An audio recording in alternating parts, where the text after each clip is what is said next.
Ok, entonces continuando con lo que es la clase de hoy de las buenas prácticas en Python, ya vimos una parte de qué son las buenas prácticas, cómo se aplican, ¿sí? Algunos principios de la aplicación de las buenas prácticas y vamos a entrar aquí cuáles serían las 15 mejores prácticas de Python que todo desarrollador debe conocer, ¿sí? Entonces, pareciera algo que se tuviese para vender un producto, pero es así como eh, se puede ver y se puede entender mucho mejor que qué 15 prácticas son las que debemos aplicar para poder tener un código limpio y eficiente en Python. ¿Sí? A ver, veamos. La primera dice, sigue la guía del estilo PEP 8 para el código Python. ¿Sí?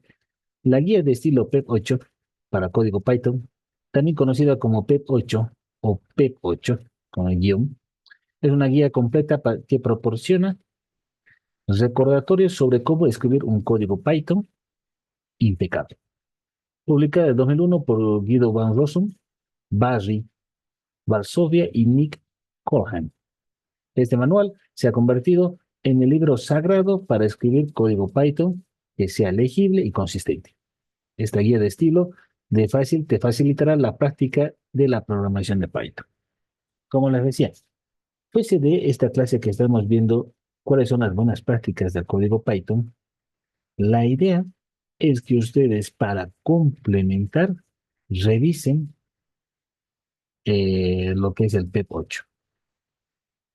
Como dice ahí, se volvió el libro sagrado de Python. ¿Sí? ¿Se acordaban que les decía, encontré la Biblia de oro de lo que era de C Sharp, no me acuerdo? ¿Sí? En este caso, bueno, ya lo pusieron en el libro sagrado de Python. Pero es muy importante que lean lo que es el PEP 8. Les va a ayudar a complementar muchísimo lo que hemos visto en el curso, ¿sí? Y les va a ayudar a aplicar, ¿sí? Y que tengan y creen la habilidad de poder escribir código limpio y eficiente.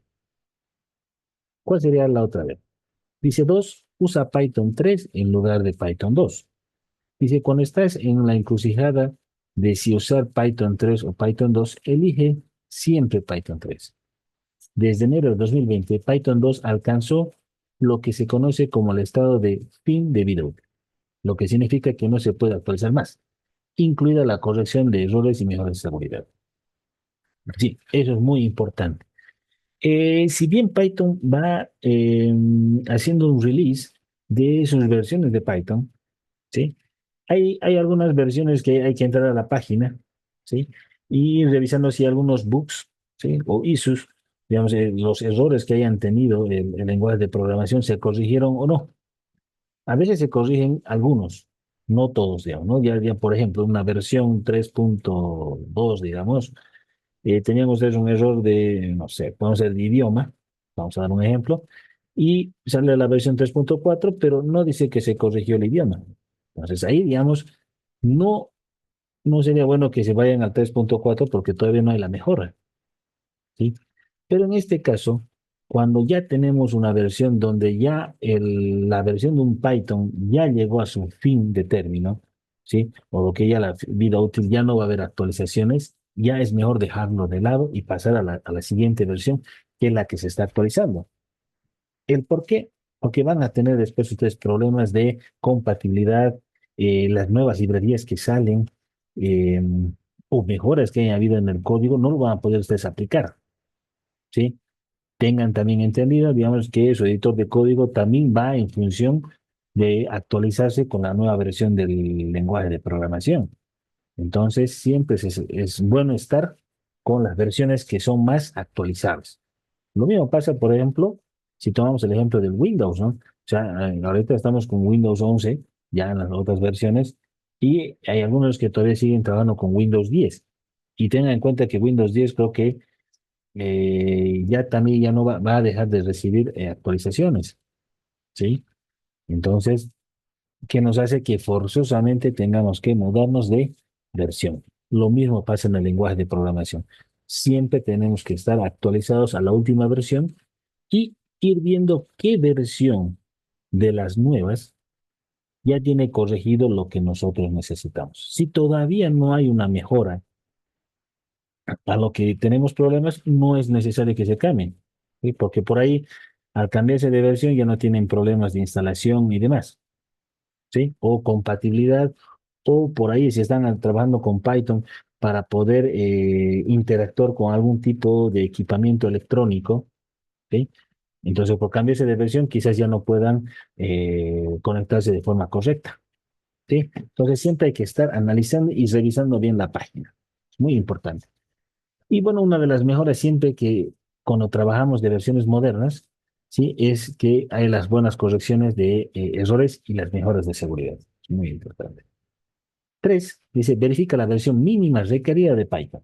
Dice, al verificar la versión mínima requerida de Python, una buena recomendación es elegir la opción con las actualizaciones más recientes. Para módulos de terceros, es indispensable hacerlo para garantizar que todo sea altamente compatible. Actualmente Python 3.8.1 es la última edición, pero la versión con las actualizaciones más recientes es 3.7, que es una apuesta mucho más segura. Sí, ¿se acuerdan cuando estábamos instalando el PyQt 5 y el PyQt 6? Los que estaban ya en la versión, en la última versión, había problemas de que no podíamos instalar, ¿sí? Entonces, tuvimos que bajarnos un poco las versiones para que nos deje instalar y tengamos compatibilidad con PyQt 5 y el PyQt 6. Entonces, es muy importante siempre revisar la versión mínima requerida. Y sobre eso, siempre estar revisando qué versiones de Python tienen ya todas las mejoras, tienen todas las correcciones y demás. ¿Sí? A veces no está, no es, digamos, está siempre con la última versión. ¿Sí? Por ahí, dos antes que la última versión, tiene todo lo que yo necesito y está funcionando bien, es estable, porque en la misma página te dice que el lenguaje es estable o la versión del lenguaje es estable. Entonces, por ahí era mucho mejor estar con esa versión que estar con la última. Que la última todavía no sabes qué bugs te pueda salir o issues, ¿sí? Entonces, siempre es bueno estar revisando y si es realmente que te puedes actualizar y no vas a tener problema, bueno, le das un adelante y actualizas tu lenguaje. Pero una buena práctica es siempre verificar la versión. Continuemos. Cuatro, utiliza PyPy en lugar de hacerlo tú mismo. Dice Python Package Index, o PyPy, es un repositorio de software para todos los lenguajes de programación de Python. Esta biblioteca que contiene más de 198.190 proyectos de programación y contando todavía, ¿sí? Esto es un aproximado, ayuda a los desarrolladores a encontrar e instalar cualquier software accesible para una comunidad global. PyPy permite a los desarrolladores extraer código existente e integrarlo en sus proyectos, en lugar de escribir el código ellos mismos. Y por ahí no soy muy de decir, bueno, en vez de escribir, la idea es que tú hagas el código, ¿sí? Tú lo escribes, ¿sí? De tener, digamos, una referencia, una ayuda, sí, pero la idea es que tú lo hagas porque después tú vas a ser el que lo va a gestionar, ¿sí? Tú vas a ser el que lo va a poder hacerlo, que después sea mucho más legible, que tenga consistencia, ¿no ve? El PyPy, el Python Package Index, es parecido al GitHub, ¿no ve? Es un repositorio igual. Si ustedes vieron el GitHub, donde ustedes pueden descargar software y demás, lo mismo. Pero nosotros ahora lo tenemos aquí en Python. Python con PyPy, tenemos un gran repositorio y como les digo, esto va contando todavía, ¿no? Entonces pueden utilizar PyPy para eso. Les aconsejo mucho, mucho, mucho, mucho. Y además que hay buenos colaboradores que a veces están en línea, te ayudan, o a veces te pasan su correo electrónico, o por ahí, digamos, si tienen, ¿qué se llama? Un minuto, pueden conectarse a través de una reunión virtual, o por ahí tienen Discord, ¿sí? Entonces ellos están abiertos a veces a ayudar. ¿Sí? Muy bien. Continuamos. 5. Dice, documente y comenta tu código correctamente. Dice, una parte crítica de las mejores prácticas de Python es documentar y comentar todo el código correctamente. Es muy importante si varias partes están trabajando en la misma pieza de código de manera simultánea. Sin documentación clara y comentarios concisos, la confusión puede surgir y dejar a todos rasgándose la cabeza mientras intentan contribuir con tu código. Sí, esto para mí es lo más importante. Cuando nosotros empezamos un desarrollo, ¿sí? Tanto sea de forma, por ahí tienes un desarrollo que tú lo estás haciendo solo o estás en un equipo de desarrollo, es muy importante documentar cada línea de código. Por ejemplo, voy a crear una función que me genere aleatoriamente números primos. Entonces, comenta ahí para qué sirve la función. Función obtener primos aleatoriamente. Listo. Ya está documentado. Entonces, la persona que venga y lea, esta función sirve para esto. Entonces, le va a ser mucho más fácil, legible, en este caso, estamos aplicando lo que sea legible para otra persona que no sabe. Entonces, va a ver, esta función hace esto, perfecto. Y por ahí no es necesario que lo corrija, sino se pasa de largo y va viendo otros errores. ¿Sí? Esa es la parte de comentar. Siempre tiene que haber comentarios en el código. Ahora, también si tú estás trabajando solo, es bueno también porque a veces la memoria es frágil y a veces tiene uno muchas cosas en la cabeza que de hoy a mañana a veces no te acuerdas qué es lo que has hecho. Ey, ¿para qué era esta variable o cómo lo iba a hacer? Entonces es bueno a veces poner un pequeño comentario ahí. Ya listo. Entonces para darte cuenta y retomes desde ahí lo que estabas haciendo o retomes desde ahí la idea, la lógica que que querías plasmar en el código. ¿Sí? Otro es documentar, ¿sí? El código. Esto, digamos, como dice acá, la confusión puede surgir y dejar a todos rascándose la cabeza. Sí, es muy importante también documentar qué es lo que se está haciendo. Hay varias plataformas en línea, tanto gratuitas como de pago, que son muy, muy interesantes y muy, digamos, ordenadas para llevar el desarrollo de tu software. Si estás trabajando con un equipo de desarrollo o lo estás haciendo solo. Donde, digamos, por ejemplo, Azure tiene se llama Azure DevOps, tiene igual su plataforma donde se enfoca directamente en lo que es desarrollo de software y el seguimiento que se le va a hacer al desarrollo.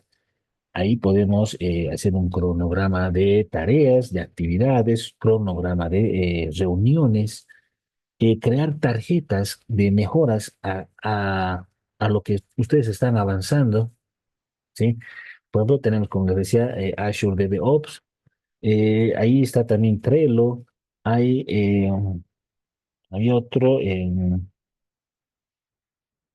mm, eh, desa- Trello, DevOps, y había uno más en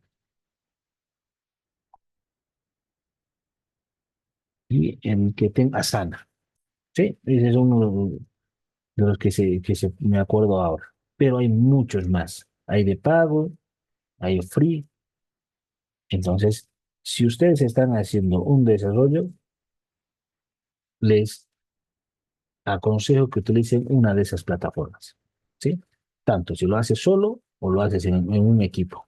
Así tendrás el seguimiento a tus tareas, el seguimiento a cómo te está yendo en cada parte de tu cronograma, a ver si llegas al final de término, como te planteaste. Por ahí estás analizando cómo moldeaste tu base de datos y puedes generar en ese momento una tarjeta de mejora para ponerle una idea, ¿sí? Que sería la documentación, ¿no? Se ve que, pues no sé, tú creaste varias tablas y puedes decir crear una nueva tabla para ingreso de vehículos. Listo, ya tienes una tarjeta que te va a indicar una mejora, ¿sí? o por ahí encontraste un error y no tienes el tiempo para hacerlo, creas una tarjeta ahí para decirle, bueno, revisar el código de tal parte, ¿sí? Entonces, siempre utilicen una plataforma para hacer el seguimiento de su desarrollo, ¿sí? Eso nos evita tener que nos se estén rascando lo que no se acuerdan. Y tenemos comentarios y documentación al día de su programa. 6 dice, soluciona problemas de código rápidamente. Al escribir código para Python, es vital solucionar cualquier problema de inmediato.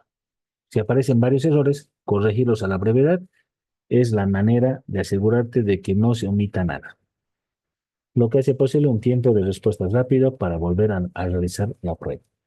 ¿Sí? Cuando tienes un problema en el código, trátalo de resolver, vamos paso por paso. Tienes varios errores, vamos resolviendo error por error y hasta terminar. No lo dejes a medias, ¿sí? Porque vas a volver después y no lo vas a entender qué era. Bueno, a no ser que podríamos ponerlo ahí, que estés ya muy cansado, digamos, ¿sí? No tengas todavía ya la cabeza para resolverlo, sí. Pero si estás empezando, digamos, a ver los errores, bueno, ahí hasta terminar. Porque ya vas a estar, digamos, con las ideas y todo, como se dice, a flor de piel, y puedas resolver de forma fácil y rápido los problemas. Que a veces como son una coma, un punto y coma y demás que no se ven en ese momento, ¿sí? Pero eso es lo que nos causa que se estén rascando la cabeza ustedes, ¿no? 7, escribir código legible. Es vital que cuando se trata de la programación de Python, cada línea sea fácilmente legible. Lo que vimos de los principios, ¿no ve? Se aplica también en las 15 prácticas, que sea legible. Al final dice, cada parte del código es específica, dando una función, clase o módulo claro. El código legible da como resultado que los equipos puedan contribuir con tu código sin demoras innecesarias y un proyecto final bellamente diseñado. Sí, mientras tu código sea legible, tengamos comentarios, ¿sí? Entonces tu equipo va a saber qué es lo que estás haciendo, cómo lo estás enfocando, qué lógica se está siguiendo y no van a tener problemas al momento de continuar con el desarrollo. Porque a veces cuando no tenemos legibilidad, ¿sí? No tenemos que mi código sea legible, es ahí donde empiezan los problemas en el equipo de desarrollo, que dicen, bueno, otro tomará otra postura de cómo puedes desarrollar, otro también, y al final todos tienen posturas diferentes, lógicas diferentes que no llegan a cumplir el objetivo que ustedes quieren, o lo que es llegar a solucionar ese problema. Pero si yo tengo mi código legible, tengo comentarios, tengo documentación, entonces los otros equipos adoptan tu lógica y hace que tu desarrollo sea más viable, todos tengan una visión más amplia de cómo resolver, porque saben cómo está yendo tu lógica y cómo lo estás, como se dice, cómo estás apuntando a resolver ese problema. Quizás uno te diga, mira, según tu lógica es esto, pero yo lo puedo resolver así. Pero aplica tu lógica, ¿sí? Esa es la idea. Siempre que sea un código legible. 8, escribir código orientado a objetos. Lo que hemos estado viendo. La programación orientada a objetos, OP, es el ingrediente que estructura el diseño de software en torno a diferentes datos u objetos. Al escribir OP, cualquier fragmento de código escrito se vuelve reutilizable para proyectos futuros y evita la posibilidad de redundancias, lo que provoca importantes retrasos en los proyectos. Eso sí, todas las empresas de desarrollo de software hacen eso, reutilizan el código, ¿sí? Entonces es bueno trabajar con una programación orientada a objetos, pero nuevamente ahí lo que se tiene que aplicar es que sea legible, consistente y limpio, ¿sí? 9 dice, usa una declaración de código por línea. Dice, un dicho típico que todo desarrollador debe recordar al escribir código es hacer mucho con poco. Una práctica común al escribir código en Python es escribir una sola pieza de código por línea. con la siguiente línea marcando el final de la primera pieza del código. Al final, esto nos lleva a que cada parte del código de Python es mucho más potente y evita que se escriba código innecesario. Sí, esto es muy importante y es el error que cometen muchos desarrolladores. ¿Sí? Esto tienen que aprenderse ustedes, ¿no? Hacer mucho con poco. Al final de cuentas, no necesitamos un software que tenga, no sé, 1 millón de líneas de código, ¿sí? Y versus tengo otro software que en vez de tener 1 millón, tiene medio millón, ¿sí? Tiene 500.000 líneas de código y hace lo mismo. Entonces, ¿ustedes a cuál se enfocarían? ¿Al que tiene 1 millón o al que tiene medio millón? Obviamente nos vamos al de medio millón, ¿no? Porque ese es más eficiente. Está haciendo lo que hacía el de 1 millón y esto lo hace con 500.000 líneas. Está más eficiente. Entonces vamos a buscar ahí qué es lo que está haciendo de mejor que el de 1 millón no lo encontró, ¿sí? Entonces el dicho es siempre hacer mucho con poco. Porque ¿qué es lo que pasa en cuando empiezas al desarrollo? Empiezas a darle líneas y líneas y líneas de código. Y eso está muy bien, estás empezando, estás desarrollando. Luego ya viene la época de test, donde vas a hacer el code review, o la revisión de código, y vas viendo, bueno, estas 2 líneas la puedo hacer en una, y vas resumiendo, digamos, ¿no? Como decir, ¿no? Vas quitándole líneas y vas haciendo más eficiente tu código, ¿sí? Muy importante. 10 dice, usa una nueva convención de nomenclatura adecuada. Al escribir código Python, usar un método de nomenclatura adecuado puede ahorrar tiempo, con diferentes variables, funciones, clases, paquetes y más. Elegir una nomenclatura lógica ayudará a agilizar el cronograma de un proyecto y facilitará que los miembros del equipo agreguen su código. Esta aplicación, esta buena práctica número 10, es más aplicable cuando nosotros estamos trabajando en un equipo de desarrollo, ¿sí? Donde, por ejemplo, tengo que decir, bueno, todas las variables de mi programa van a empezar con A. Un ejemplo. Todas las funciones van a ser, se va a poner fun y algo, ¿no? Fun math, fun resta, ¿sí? O las clases van a empezar con C, ¿sí? Entonces tenemos una nomenclatura, cosa que nuestro equipo de desarrollo sepa cómo le va a dar el nombre, qué variables van a utilizar cuando estén realizando su código y cuando llegue el otro desarrollador del equipo, vea el código y sepa de qué se trata.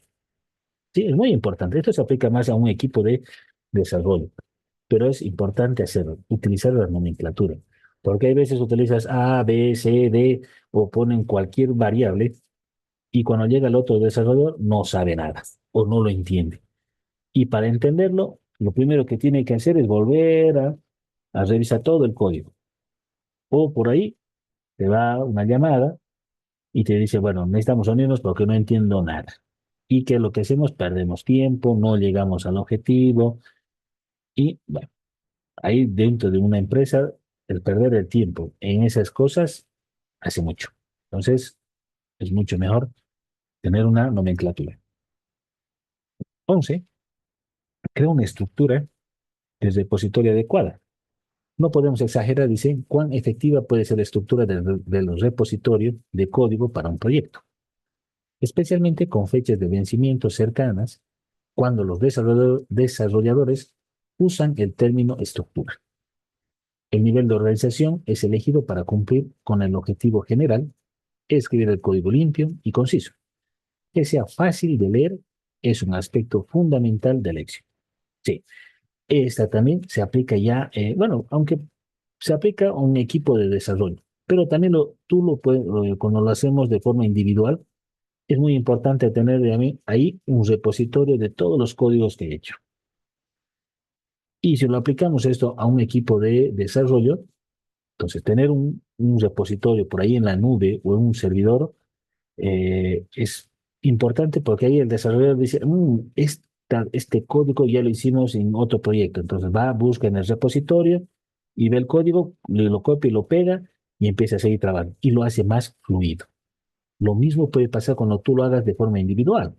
Tener ahí en tu computadora hay unas carpetas bien ordenadas y dices, Necesito, no sé, una función que me controle o que me realice en códigos QR. Bueno, ya hice esta función en tal proyecto. Pablo, lo buscas, ya lo tienes armado el código. ¡Pac! Lo copias y lo pegas a tu nuevo proyecto. ¿Y qué te ahorraste? Tiempo, ¿sí? Estás utilizando código, ¿sí? Y además ya ese código que te estabas copiando para generación de QRs ya está limpio, ¿sí? Y es eficiente porque ya lo revisaste, ya lo entregaste y demás, entonces lo estás aplicando a tu proyecto. Entonces ya no será necesario revisar esa parte porque ese código ya está implementado. ¿Sí? Muy bien. 12.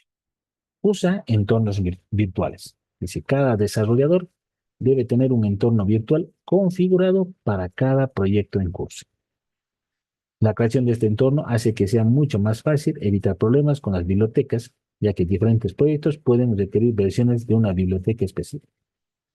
Sí, aquí el uso de entornos virtuales es importante para pruebas, bueno, más que todo para las pruebas. ¿Sí? Entonces, si tú trabajas en tu casa, bueno, trata de tener entornos virtuales, instalarte máquinas virtuales, sean con cualquier software que te genere eso, o por ahí, si tienes un equipo aparte, tratarlo de colocar como un servidor y empezar a trabajar para hacer las pruebas y demás, y demás, y demás, todo lo que tiene que ser referente a tu software. Y eso te va a ayudar a que puedas verificar que el software funciona bajo cualquier versión que esté trabajando. Sí, eso también es aplicable más que todo ya en equipos de trabajo en empresas, ¿no? Pero se aplica también de forma individual. 13 dice, utiliza el módulo de registro de Python.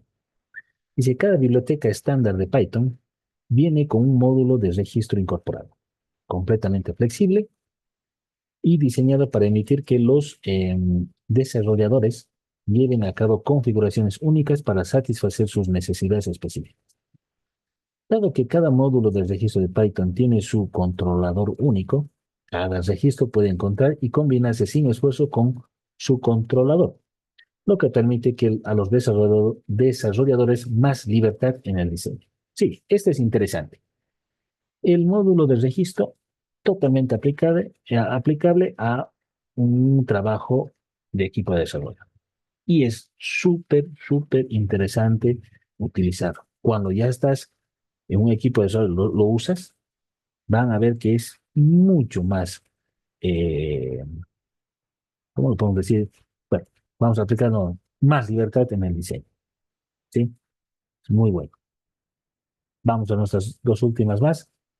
Dice, prueba tu código con frecuencia. Dice, nunca subestimes el poder de las pruebas consistentes. La verificación regular del código puede cambiar las reglas del juego. Un buen hábito es escribir un código de prueba y ejecutarlo para verificar si hay bugs o posibles errores. Tomarse el tiempo para probar el código asegurará que cada línea sea precisa y completamente funcional. Eso sí, ¿sí?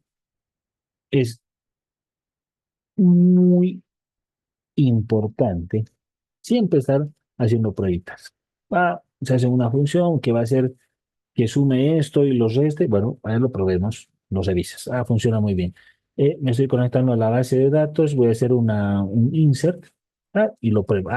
Muy bien, me está insertando. Voy a hacer un delete y borras. Y vas probando, vas probando, vas probando, vas probando. Y eso te ayuda a que todas las líneas de código que están haciendo, como dice ahí, sean precisas y sean funcionales.